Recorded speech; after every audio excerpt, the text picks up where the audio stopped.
Hi, everyone. Good evening. Mark Boucher is with me. He's, of course, an expert with us for the IPL. As always, I'll just call out your name. And when I do, you can unmute yourself, ask your question. Please keep it to one question initially, and then we will definitely have time for follow up questions as well after that. Niharika, could you start us off, please? Hi, Mark. Good to see you. My question to you is regarding Mumbai Indians. Like, they are now going to enter the game against Sunrisers Hyderabad. After that, come from behind win over Delhi Capitals. So, how do you see MI stepping up to the challenge against SRH same batters because they are arriving after chasing 245 against Punjab? Look, I think that Mumbai Indians will be in a good space at the moment, especially after winning a close game. I think sometimes in a competition, they've been on the losing end of the close games. The games that they have lost have gone down to the wire, and it's like basically, I think Hardik said it, one or two hits that the result could have changed. So it would have been very nice for them to come from a situation where they're probably at halfway through the game, they would have said, we're struggling to get a positive result out of this game. And then they pull it back from nowhere and they end up winning the game. So I think they'll take a lot of confidence out of that, knowing that in any dead situation that they can still come back and win the game. So their confidence will be high. I think going into the next game against SRH, going into the Wankhede Stadium, they'll understand that their bowlers might get put under a bit of pressure, but that's also an opportunity to take a few wickets up front. I think the batters up front, they haven't perhaps done what they would like to have done. So that's something that they would obviously be talking about.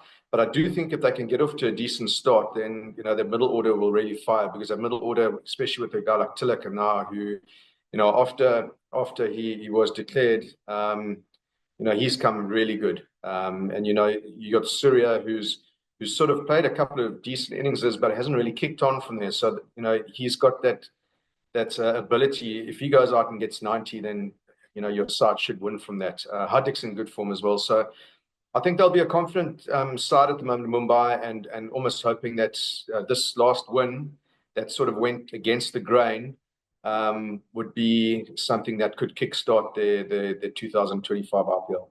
Mark, we have seen some excitement performance from uncapped Indian players this season. Are there any young talent that have caught your eye in IPL this season, and what do you think makes them stand out? Look, I think in any IPL season, there's always going to be youngsters that sort of step up from nowhere.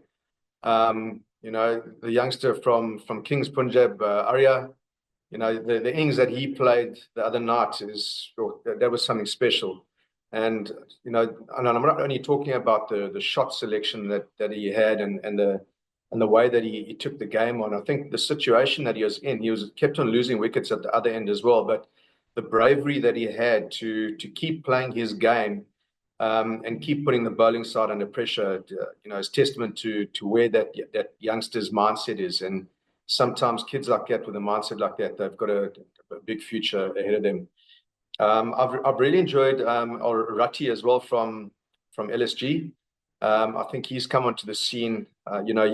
People would have thought that Bishnoi would be the first spinner for LSG, and he's sort of taken on that role, and I think he quite enjoys it as well. But once again, it's not only the way that he's bowling. I think the whole attitude that he's come into the scene. He's been quite aggressive. I know he's kept the match referees busy, but that sort of that confidence that he's bowling with. And it seems like even last night, in last night's game against CSK, he wanted the hard moments, which I think is something that is quite unique for a youngster to want. So yeah, I think that he's a special one coming through as well. And look, there's a lot of youngsters that you can talk about, but I think those two, for me, off the back or tip of my tongue right now, would be the first two that I would think about. What do you think about Rishabh Pant's performance so far in the IPL? He got runs last night. Would you want him to bat in the middle order, or would you want him to open? And also on the constant change in Dhoni's batting position, your thoughts on that also? So I'll start off with Rishabh Pant. I think, he mentioned something in in a press conference after the one game, which I was really happy to hear. He said that his form is not quite there, but he doesn't really care about that. He's more worried about his team and the fact that they're doing well. So reading into a comment like that, whether we want to see Rishabh Pant up front or not doesn't really make a difference. I think Adam Markram and Mitchell Marsh have been doing a fantastic job for them setting up the game, and then you've got Pooran at 3. So if you're sort of reading into Rishabh Pant's remarks, I think he would probably be better suited at batting number 4 for them at the moment. Last night would have gone a long way in him grabbing some confidence for the rest of the tournament. Yes, he's got off to a slow start, but LSG have been winning, especially at the start of the competition. So I don't think he'll be too concerned. I think he's got an astute cricket brain to understand that, form is temporary and class is permanent. And we all know that Rishabh Pant is class. So he's going to come good at certain stages of the tournament. Last night was where he really had to stand up because of the loss of Markram and Pooran straight away. And then he had to come to the wicket on a tough pitch to bat on as well. And sort of play quite a responsible role, which he did, I thought, fairly well. Yes, maybe the conditions changed throughout the game and it wasn't enough runs, but at least he was still there and he got to spend some time at the crease, which I think he'll draw a lot of confidence from. On Dhoni, batting positions, look, I don't think, I know that there was a lot of comments, after the one game that Dhoni came in and wasn't able to finish the game, as we sort of come to expect from Dhoni. And I think that's the first thing I want to talk about. There's a lot of expectation on MS Dhoni, and there's a reason why. It's because he's been so fantastic throughout the years.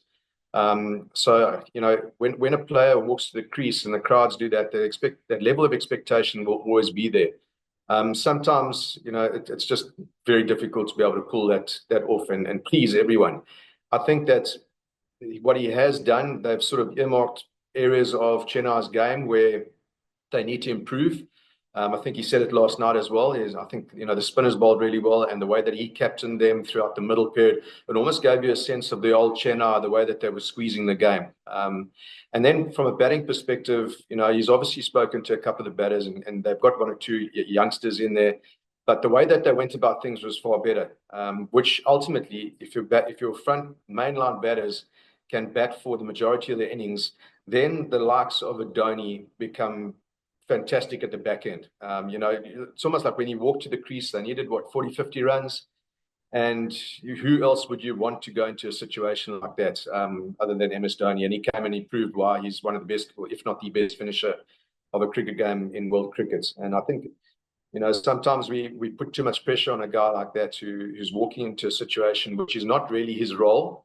And they've clearly sort of earmarked his role as a finisher. And why? Because he's the best in the business doing that. So, his batting position will always be best suited for a finisher. When he comes in 9th or 10th over, I think, it just doesn't suit his game. Not to say he can't do it, but he is getting on at the moment as well. And I just, for his body and his mindset, he's best suited to finish games. And that's probably why he himself would put himself into those situations as he did last night and was successful. Yeah, hi Mark. Hi. Yeah, so my question to you is RCB has won 4 matches away from home, but lost both at their home ground. And there's so many teams losing more at the home this season. What could be the reason for their loss at home, and what should they need to do to improve? RCB lost at home. They won away. What do you think they need to do in order to start winning more at home? That's a good question. It's something that I was actually asked the other day, being an ex-RCB boy as well. Look, they've obviously got a very good team spirit because when you're winning away from home, you actually tend to spend a lot of time in hotels together and sort of doing things together as a team. And usually that relates into results as well. So they're obviously a close-knit unit, which is why they're performing well away from home.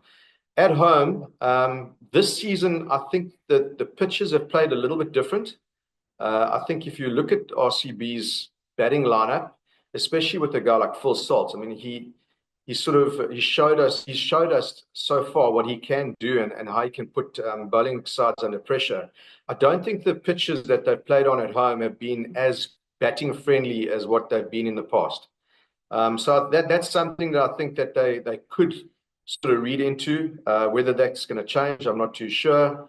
But yeah, it is a bit of a mystery that they haven't performed. It would definitely not be from crowd support. I think they've probably got the RCB fans are up there with the best in the world, and they do support. So you'll definitely feel like you've got a lot of support behind you at Chinnaswamy.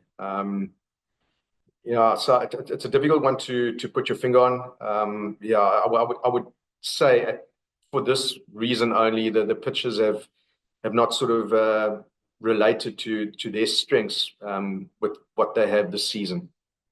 Hello. My question is, what exactly is Mumbai Indians process for scouting players, and how do coaches work with the uncapped players? Okay, so the scouting business is a hell of a thing, I must admit. I mean, when I first came as a coach, it was something that like really opened my eyes as well. You've got a lot of people that are just dedicated to going around the country, going around the world actually, and sort of scouting for players, youngsters in particular, but obviously picking up players that have been doing well and maybe players that are coming good a little bit later towards as they age on.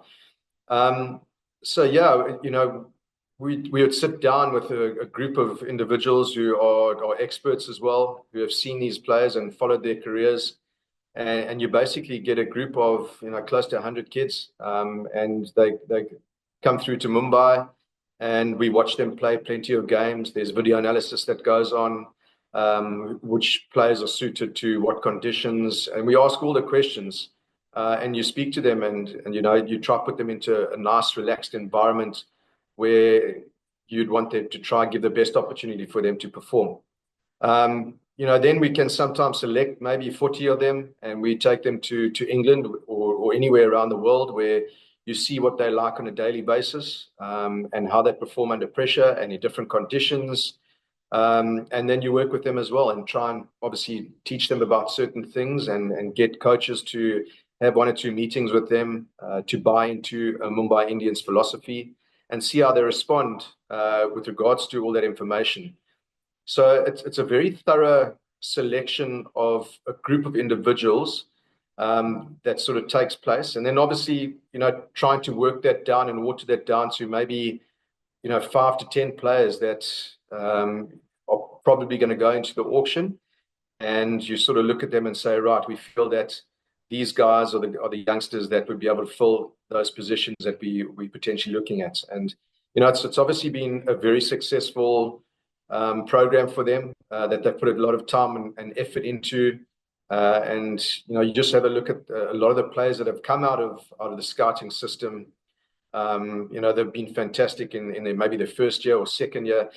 And sometimes you lose those players because of auctions, and now you see them going to other teams and really excelling there. So yes, I mean they do a lot not only for Mumbai Indians, but I think for the IPL in general, just to expose a few youngsters to opportunities that probably would never have been given. Had the scouting system that they've had not been there. And I think other teams are starting to catch up to it now as well. I know that there's scouting going on through all franchises, but Mumbai Indians in that regard has certainly been a trendsetter, and very true to the selections that they have as well, as you've seen in this IPL as well, picking guys who a lot of people have never heard of and actually giving them an opportunity in the games where they back them. Hi, Mark. Hi there. Great fan of you, and thanks for your contribution in international cricket. And my question is for you. This IPL have seen many games being decided in the last over. How do you mentally prepare bowler and batsman for that kind of a pressure? It's quite difficult for me to talk about a bowling perspective because I've never been a bowler. But I think, a bowling coach would probably say to a guy, we're going to try to prepare you as much as we can. I think the more you're prepared and the more you understand what your role is and the more you understand what your strengths are, you're going to be better suited to bowl under pressure. So, if you go into a game and you're not quite sure and you're sort of second guessing yourself, I think you're doing yourself a bit of injustice, especially putting into a pressurized situation. So I think that's the only thing you can do from a coaching perspective and even a captain's perspective as well. I mean, most captains will walk up to bowler and say, listen, right, you're the guy who's got to deliver the ball. Where do you feel comfortable? What field do you feel comfortable with? And now, once you've set that field and he's made a decision in his head what ball he wants to bowl, the only thing you can say to him is just commit. Commit 100% to it. Don't back yourself. I mean, don't second guess yourself. Back yourself to be able to land the ball. And if it doesn't happen, well, then it doesn't happen. Then it's an execution thing. But yeah, from a preparation perspective, I think that's the only thing you can do as a coach, making them very clear in what they want to do if put into that situation. From a batting perspective, very, very often nowadays you speak to the best finishers in the world, you always have more than enough time. And I think a lot of batters panic too soon and don't understand that, if you are in the last over and there's 15 runs to get, as a batter, sometimes you think you're under pressure, but the bowler's under far more pressure. And as we've seen, in the last couple of games as well, where it's been tight, and this is where you get a guy like a Bumrah and a Bolt who come in and they know their game and they've landed their Yorkers, but they've been very clear of what they want to do. And then you go to last night's game where, the game's on the edge, and then you see a hip height or a chest height, no ball. And, that's just pressure. That's pressure taking its toll. So from a batting perspective, under pressure, I think the message that coaches would give is that put yourself in the bowler's position. It's far tougher being a bowler than a batter. And then also the preparation, practice what you're going to get and know what your opponents are thinking about where they're going to bowl to you. I think every person might have a little bit of a hole, and sometimes it's important for you as a coach to speak to that player and say to him, listen, if I was your opposition coach, this is where I'd tell them where to bowl to you. And once you know that, then, AB de Villiers always used to be very good at determining what ball the bowler was going to bowl to him. There were certain cases where I think Moeen Ali even said that, he batted with AB de Villiers and AB was telling him exactly what ball the guy was going to bowl. And that comes from experience. But I mean, if you know where the ball's going to go, and there's maybe, if you're AB de Villiers, because of your knowledge of the game, there's probably a 70% chance the ball's going to be there. You're going to react very quickly to that delivery. True. So that's just video analysis and picking up little different things with field placings, all that type of stuff that a lot of players probably don't read into. But certainly if you do, then there's enough evidence to say that it works because you're very alert to those sort of deliveries. In your tenure as coach, what kind of conversations you've had with Rohit, and if you're at the position again right now, what would you tell him now to improve his game, opening for the Mumbai Indians? And another question is, what kind of advice would you give to the likes of Vignesh and Ashwani, who's right now the MI setup, in terms of handling the stardom that they've had, after performing like that? So could you just illustrate both those things? Okay, so the first thing, Ro, I mean, difficult one because Rohit Sharma, he knows his game better than anyone else. And yeah, I'm not too sure. I'm not too sure where he is at the moment. From a fatigue perspective, he's played a lot of cricket. So sometimes as a coach, the only thing you can do is you can sort of look at the player, have a conversation with him and say to him, how can you challenge yourself? Sometimes it's not you giving advice to a player, it's just asking one or two questions of him. I think players are always they don't like to be challenged, but I think sometimes they like to challenge themselves as well. So a guy like Ro, he's going to come good as well. You just know that he's going to come good because he's such a good player.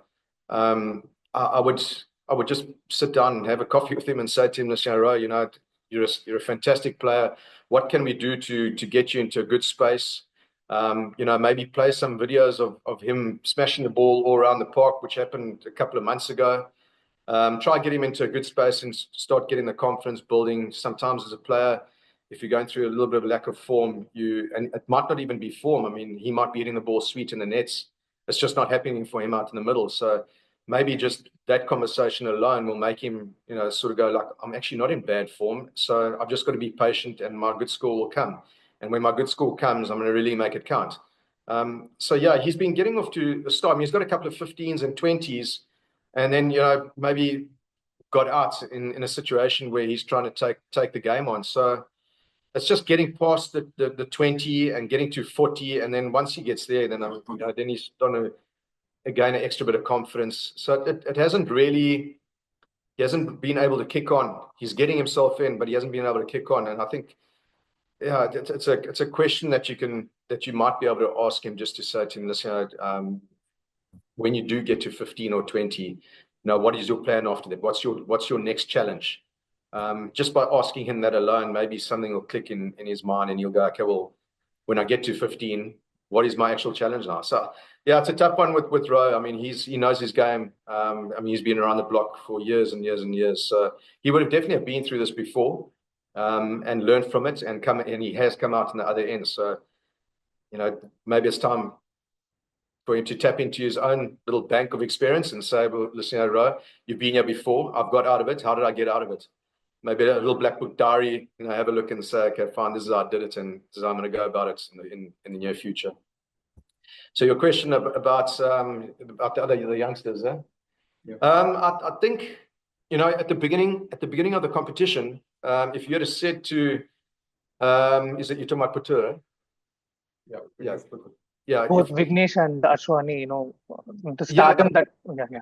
If you had said to them at the beginning of the competition, before any selection was taken place, so maybe after the auction, that they were going to walk into the Mumbai Indians team and they're going to start a few games, and they were going to have match winning and affecting sort of contributions, I can guarantee you both of them would have taken it.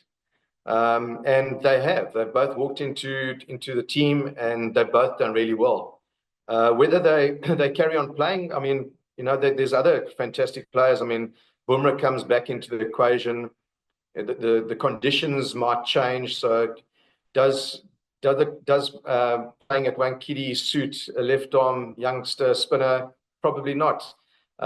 So I think these are all the things that, I'm sure that Mahela will be sitting down at them and say, listen, just make sure that when you do get your next opportunity, you're nice and hungry and you are ready. So while you're busy waiting for your next opportunity, get as much experience as you can. There's guys all around the squads here, international cricketers, old, young, that you can learn a lot from. Just make sure that you keep grooving your game, that when that opportunity arises, you can come back into that mold of maybe winning me a game. And I think that's important from their perspective, is to not get ahead of themselves, understand what they need to do in order to become quite effective in the different conditions that they're going to be needed in. So yeah, I think they would be very happy to have been given the opportunities and done really well with those opportunities as well. It's just a matter of them sitting back now and waiting for the next opportunity to come by. Whether it happens or not, so be it. They're youngsters, and I think it would definitely have been explained to them that they just got to stay positive and learn as they're going along as well. Ashish? Hi, Mark. There's a question from one of the media houses. Around keepers, India has many options as keepers like Pant, Kishan, Samson, and Lokesh Rahul. Who is the best term in terms of keeping skills, and who you think will be having a permanent place in India going forward? That's a tough question because I'm going to upset one or two of them. Well, depends what format you're talking about. So what not format? Specific, any match what ahead in future, like for the IPL, and then precisely the forecasting about the Indian future. So if you look at IPL at the moment, and also just looking into his comments, the one guy who's probably, I mean, I'm not talking about MS now because you're obviously talking about the future. So the one guy who I think has been very sound with regards to his keeping, and who's batted really well is Kale. He's a player that has played some fantastic innings throughout this IPL. He actually made a comment the other night, which is quite interesting, which I can relate to as well. Is that he said when he keeps, he picks up a lot of information that he can take out to his batting as well. Which is, I mean, keeping you sitting in the best seat in the house. So I understand exactly where he's coming from. So yeah, he would be one that would be a standout in the IPL at the moment. with regards to the best keeper, Jarrell he's got good hands. Rishabh Pant is improving all the time. I actually watched him last night in tough conditions standing up, and I thought he kept really well last night. It's a tough one. I mean, you guys are blessed with, and I'd say you guys in India are blessed with a lot of options as keepers, to almost to the point where you can choose anyone who's on form. You've got Kyle who's got a lot of experience. Rishabh Pant's got a lot of experience as well. Jarrell maybe not as much. Ishan, he's not even keeping at the moment, so I wouldn't talk about him, but he's certainly one that could be for the future as well. So yeah, it's I would say between Kyle and between Rishabh Pant at the moment. And yeah, whoever's in best form, I think would be able to fit into any Indian team perfectly well. Mark, I'll just close with one last question again on the keeper batsman concept.